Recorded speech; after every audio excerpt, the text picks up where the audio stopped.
Modal verbs. Unveiling the mystery of negative forms and questions. Hello, language explorers.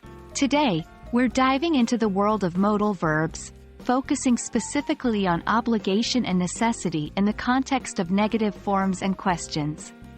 Remember, these tools are vital to express nuances in English. So, get ready to master the art of negative forms and questions in modal verbs. Before we jump into the heart of our topic, let's quickly recall what modal verbs are. Modal verbs are a special type of verbs that help us express possibility, permission, obligation, necessity, and more.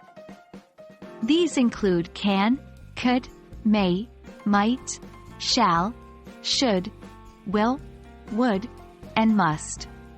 Today, we'll focus on how these verbs function in negative forms and questions.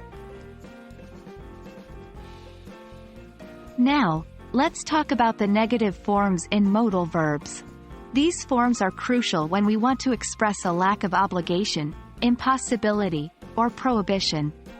For instance, you mustn't leave the room indicates a prohibition. On the other hand, you don't have to go to school today signals a lack of obligation. Notice the difference in meaning even though both sentences use a negative form? Context is key. Questioning using modal verbs is just as essential as using negative forms. These questions often express requests, suggestions, or inquire about possibilities or necessities.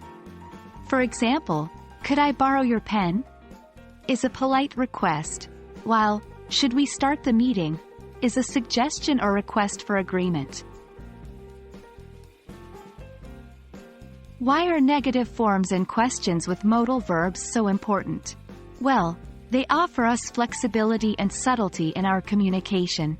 They allow us to vary our language and express different levels of formality, urgency, or politeness. For instance, you mustn't touch it sounds more urgent and formal than you don't have to touch it. Similarly, could you pass the salt? Is more polite than the direct command, pass the salt. And there you have it. Now you have a stronger grasp on the world of negative forms and questions in modal verbs. Remember, practice is key to mastering these concepts, so make sure to try out some exercises and use them in your daily English conversations. Thank you for joining us today, and we hope this video helps you navigate the nuances of the English language with more confidence. Until next time, keep exploring and learning.